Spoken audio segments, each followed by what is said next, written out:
네, 우리 어린이 성도 여러분, 오늘 설교 제목은 유대인의 왕으로 나신 이가 어디 계시냐 하거든요. 한번 소리내서 같이 한번 우리 어린이 성도들이 한번 읽어봅시다. 시작. 아, 네, 고마워요. 자, 아이들에게 질 수 없겠죠? 예? 예, 본인들의 나이가 10살 위다, 20살 위다. 한번 좀 크게 제목 한번 읽어주시겠습니까? 시작. 유대인의 왕으로 나신 이가 어디 계시냐? 아멘. 이 질문을 가지고요, 이제 동방 박사들이 자신들이 발견한 별을 따라서 예루살렘으로 이스라엘로 몸을 옮깁니다. 사진 하나 보여드릴까요? 네. 오늘 본문의 배경은 이런 모습이에요. 저 멀리 보이는 큰 별을 따라 그 별이 가리키는 예루살렘 성을 향해 동방의 박사들이 걸음을 옮기고 있는 게 오늘 본문의 배경이거든요. 자, 그런데 예수님이 태어나던 시절에 예루살렘 이스라엘을 통치하던 왕의 이름을 혹시 우리 어린이 친구들이 알까요? 누구? 맞아, 헤롯이에요. 헤롯. 이미 이스라엘에는 왕이 있어요. 근데 지금 동방 박사들이 그 예루살렘에 가서 왕궁에 가서 뭐라고 질문을 하냐면 2절입니다. 2절 9절 같이 한번 읽어보겠습니다. 시작. 유대인의 왕으로 나신 이가 어디 계시냐? 우리가 동방에서 그의 별을 보고 그에게 경배하러 왔노라 하니. 이상하잖아요. 여러분 생각해 보세요. 이미 이스라엘에 왕이 있어요. 그 왕의 이름은 헤롯이에요. 그리고 헤롯이라고 하는 왕이 사는 왕궁으로 가서 동방의 박사들이 유대인의 왕으로 나시는 이가 어디 계십니까? 우리가 그를 경배하러 왔습니다 라고 이야기하는 거예요. 전 이상한 질문 같아요. 마치 제가 청와대에 찾아가서 지금의 대통령 앞에서 우리 한국 대통령 어디 계세요? 라고 질문하는 거랑 똑같은 거거든요. 똑같은 거거든요. 그리고 예수비봉교회 지금 담임하고 있는 저에게 와서 어떤 사람이 예수비봉교회 담임 목사는 어디 계시는 겁니까? 라고 질문하는 거랑 똑같은 거거든요. 아주 이상한 일이란 말이에요. 그리고 이 일이 이상하기도 했지만 위험하기도 했어. 왜 그럴까? 헤롯 왕이 좋은 사람이 아니었어요. 헤롯 왕은 매우 폭력적이고 변덕스러웠고 고집스러웠고 또 실제로 이스라엘의 왕이 되기까지 정말 많은 사람을 죽였어요. 아주 나쁜 사람이지. 무서운 사람이에요. 자, 그런데 이런 왕에게 동방 박사가 찾아서 질문하는 거야. 유대인의 왕으로 나신 이가 어디 계십니까? 이 질문은 헤롯 왕의 마음을 어떻게 만들었을까?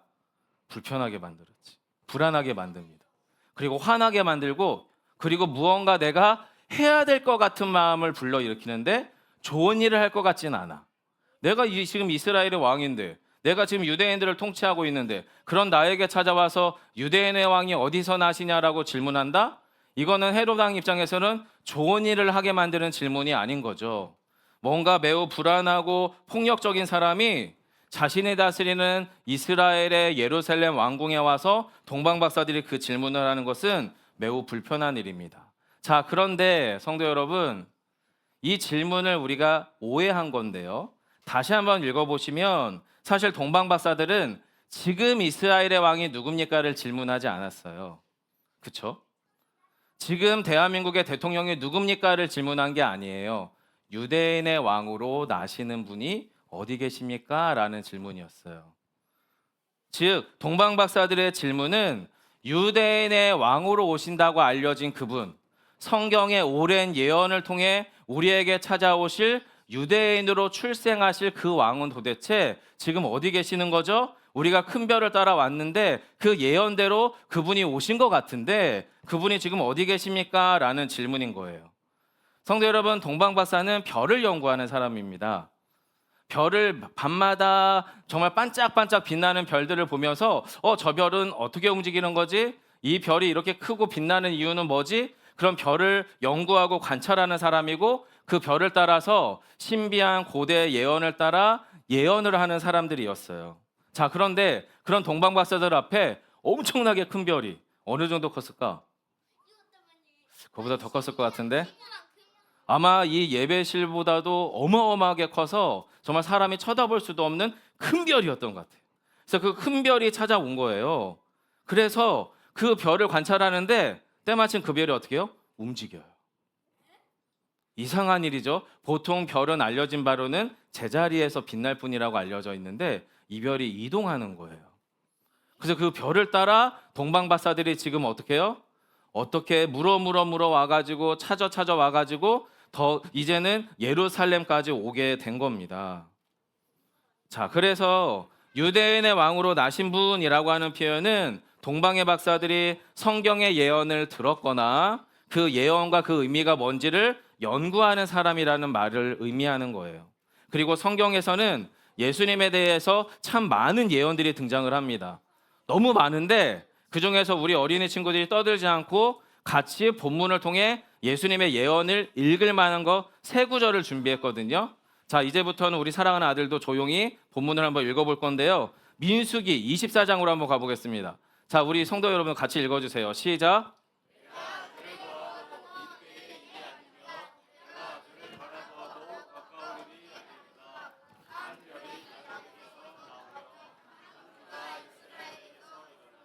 모압을 이쪽에서 저쪽까지 쳐서 무찌르고 또 셋의 자식을 다 멸하리로다. 자, 이 구절이 어디에 등장하냐면 민수기에 등장합니다. 자, 근데 민수기에서 이 예언을 한 사람은 발람이라고 하는 욕심쟁이 선지자였어요.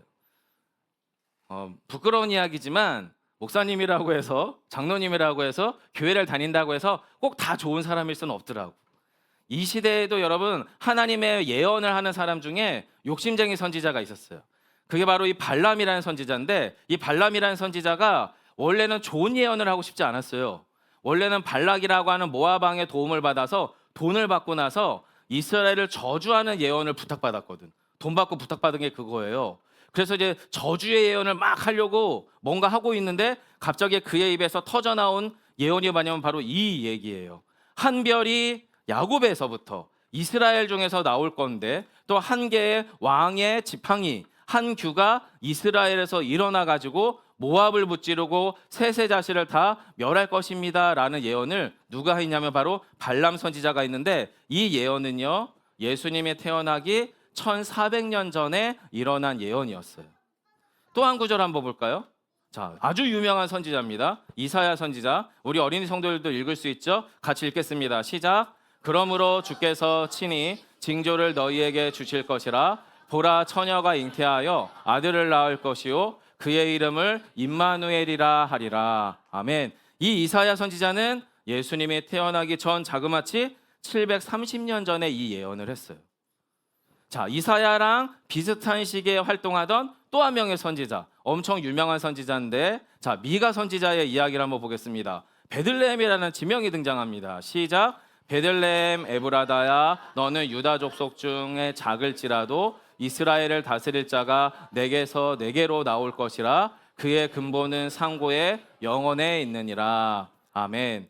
성도 여러분, 저희가 방금 읽었던 발락 선지자의 예언이나 발람 선지자, 그리고 이사야 선지자나 또는 미가 선지자의 이 모든 예언들은 예수님이 태어나기 전 자그마치 1400년 전, 최소 700년 전의 예언들이 있었어요. 구약 성경에는.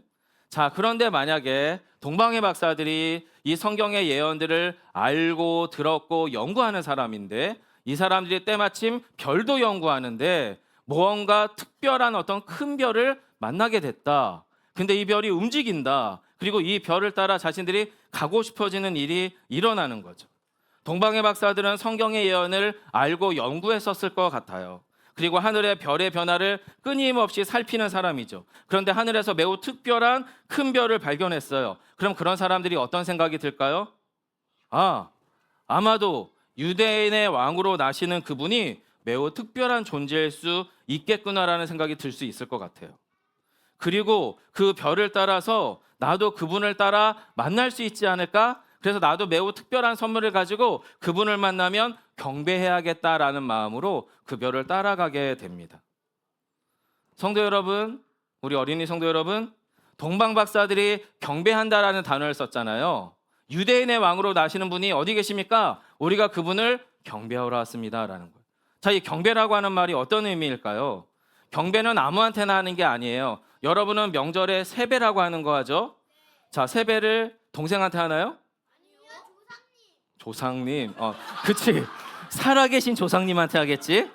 돌아가신 조상님께 하는 거는 세배라고 부르진 않아? 정확히 승환아, 맞아. 조상님한테 합니다. 살아계신 어른들한테 하겠죠? 이걸 우린 세배라고 부르잖아.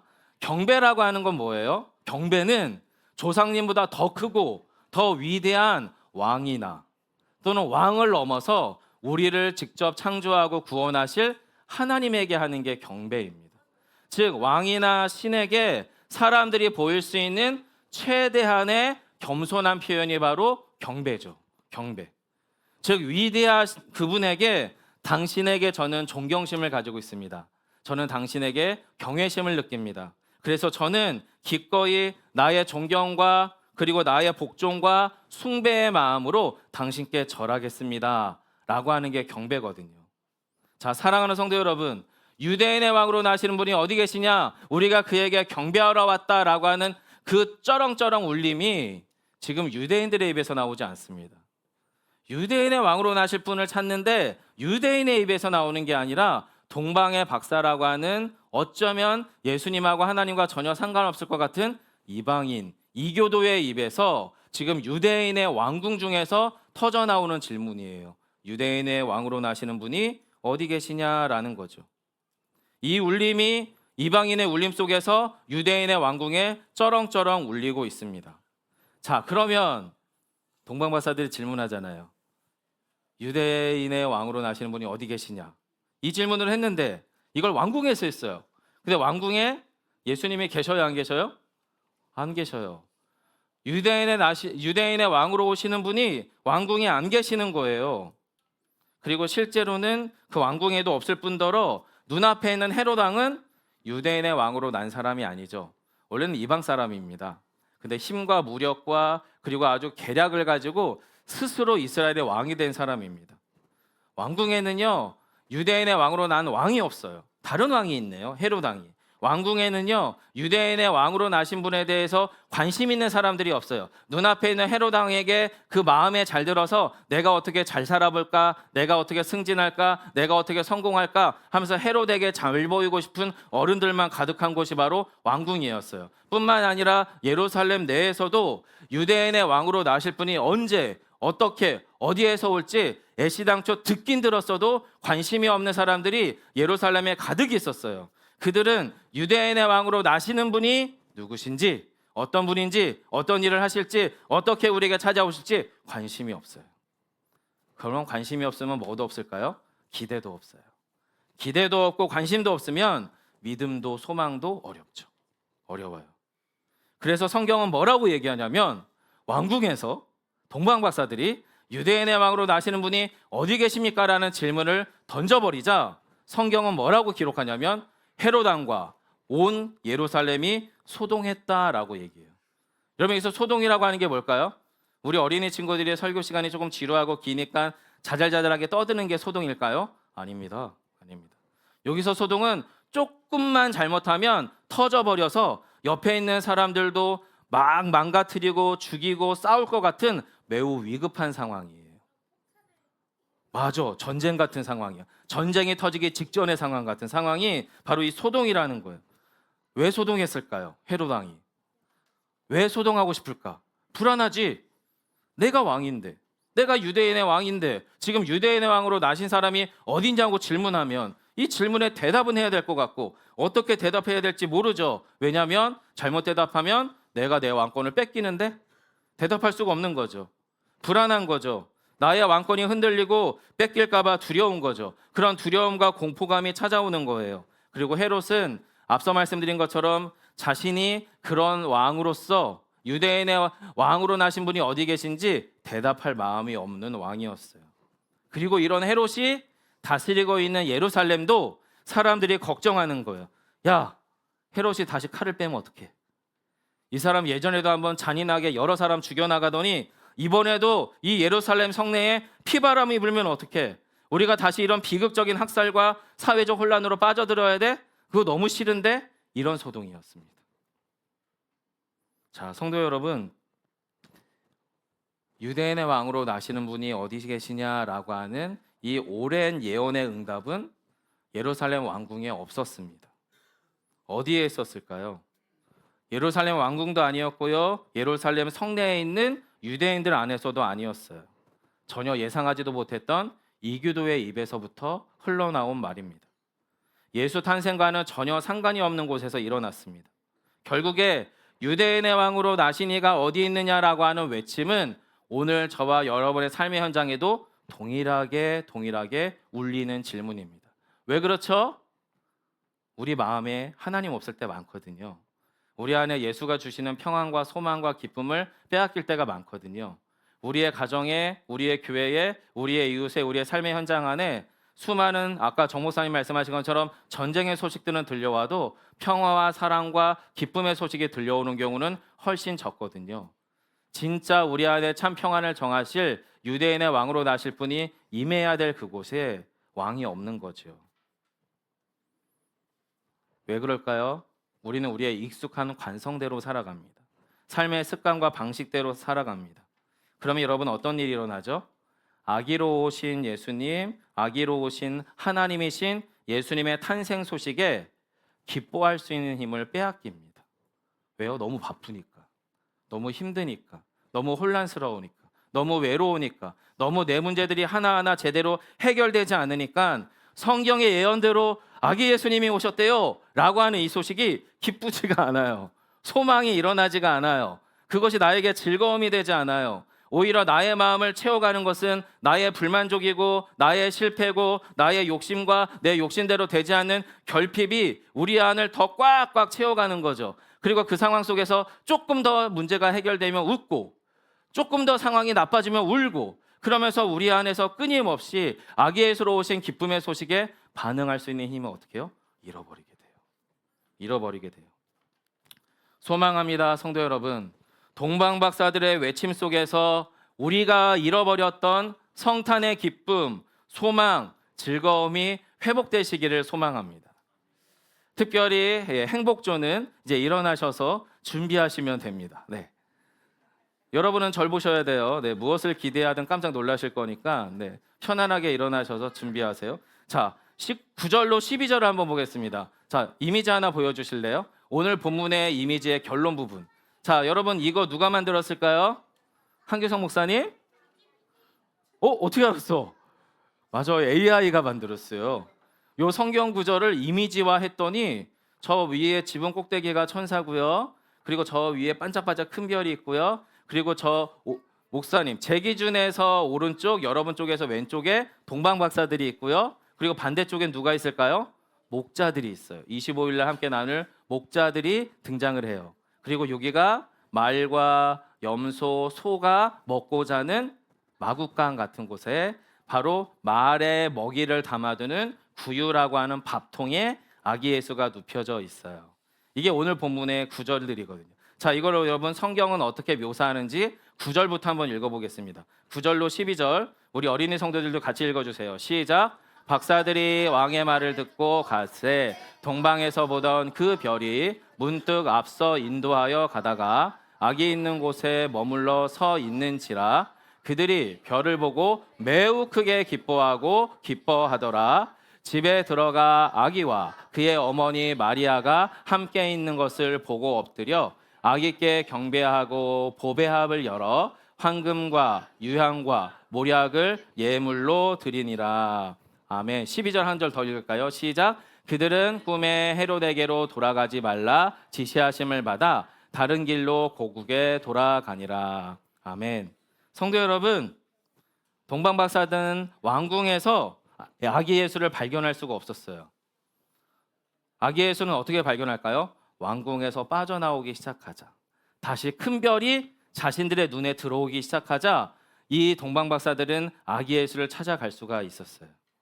그래서 그 별이 움직이는 대로 가요.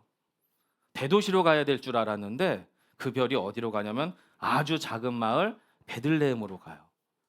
누가 베들레헴 얘기했다고요? 미가 선지자가. 오, 맞아. 그때 미가 선지자가 베들레헴에서 왕이 날 거라고 얘기했는데, 아, 맞아. 그러면서 베들레헴으로 가요.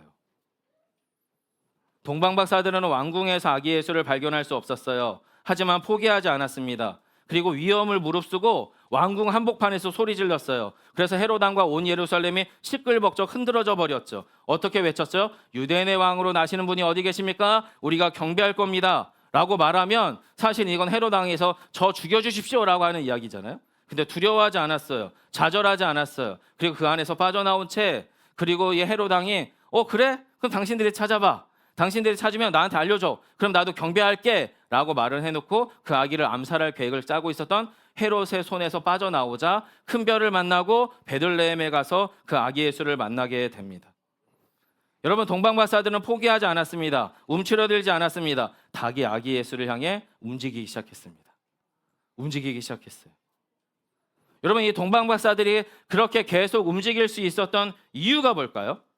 그리고 그들이 정작 베들레헴에 갔는데 정말 말도 안 되게 동물의 똥냄새가 가득하고 동물들의 울음소리가 넘쳐지는 그 마구간의 말통에, 말밥통에 누워있는 아기 예수에게 기꺼이 무릎 꿇고 가장 존귀한 예물들을 아기 예수에게 드릴 수 있었던 그 힘, 그 이유는 무엇일까요? 여러분, 왕이 왕궁에 있어야 되잖아요. 왕의 보좌에 있어야 되잖아요. 가장 안락하고 따뜻하고 번영과 성공을 꿈꿀 수 있는 곳에 계셔야 되잖아요. 그런데 그 아기 예수가 지금 짐승의 말 밥통에 있다니까요. 말 구유에 누워 있어요. 근데 어떻게 그에게 경배할 수 있었을까요? 저는 여러분, 이 결론으로 두 가지를 말씀드리고 싶어요. 그 아기 예수에게, 초라하고 가장 작은 모습으로 오신 아기 예수에게 경배할 수 있었던 힘의 근원은 뭐냐면, 저는 한마디로 이렇게 이야기하고 싶습니다. 한번 따라해 주세요. 은혜와 신비의 소망. 네. 은혜는 말씀과 약속을 따라 들어오고요. 그 은혜를 끌고 갈 수 있는 힘은 신비에 대한 소망이에요. 맞아. 이 말씀이 들려지는 이곳에서 어린 아이들로부터 어른들에 이르기까지 이 성탄의 기쁨을 같이 나눌 수 있다? 저는 여러분, 이거 기적이라고 믿습니다. 저희보다 훨씬 더 세련되고 훨씬 더 드라마틱한 성탄의 퍼포먼스를 벌일 수 있는 너무나 많은 교회들이 있잖아요. 또 너무나 많은 영화들이 있고 너무나 많은 콘텐츠들이 담겨져 있잖아요. 그런데 우리는 이 작은 마을 한 곳에서 같이 이렇게 삼삼오오 모여서 아이들과 어른들로부터 성탄의 기쁨을 같이 나눌 수 있다? 그리고 이곳에 여러분이 기꺼이 와서 앉아 계시고 심지어 어떤 분들은 지금 어마어마한 복장을 하고 있거든요.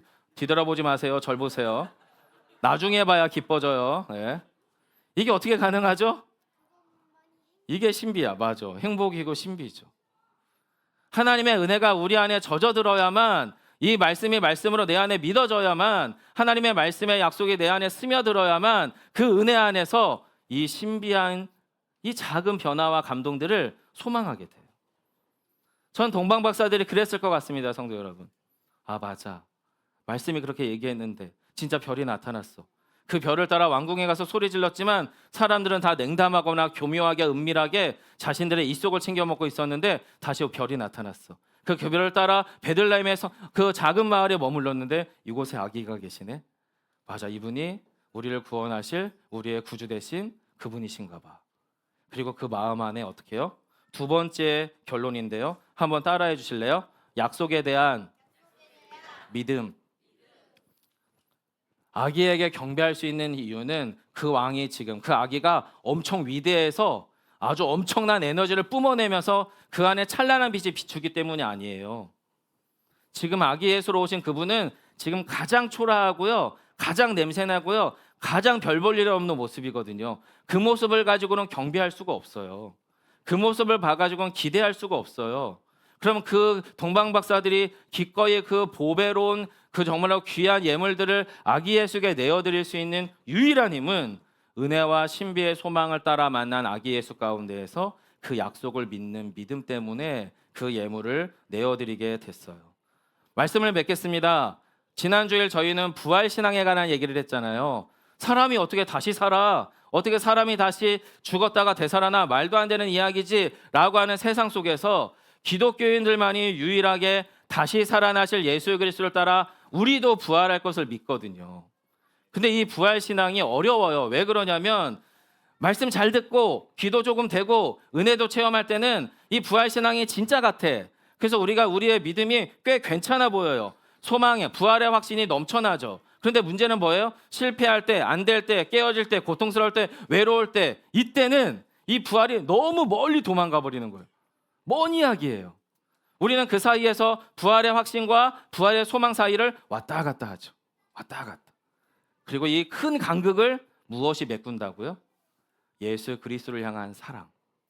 예수 그리스도를 향한 사랑이 이 부활의 확신과 소망 사이에 깊은 간극을 메꿔요. 자, 그런데 이 예수 그리스도의 깊은 사랑을 길어 올릴 수 있는 깊은 셈이 뭐예요? 그게 바로 은혜와 신비의 소망이에요. 그리고 약속에 대한 믿음이죠.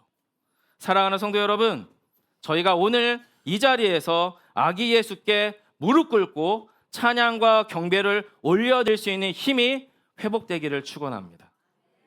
그리고 이 놀라운 은혜와 신비의 소망을 따라 약속을 붙들 수 있는 믿음이 우리 삶의 샘물처럼 마르지 않기를 축복합니다.